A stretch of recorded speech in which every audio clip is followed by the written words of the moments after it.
Today's thought is, we don't grow when things are easy.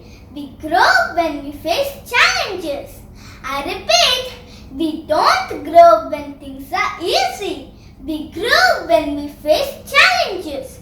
It means generally we hate problems and challenges because we don't understand that how important these are for our growth. If we want to grow in our life, it is very important to face the challenges of life so that we can learn more about our weakness and strengths. This is today's thought.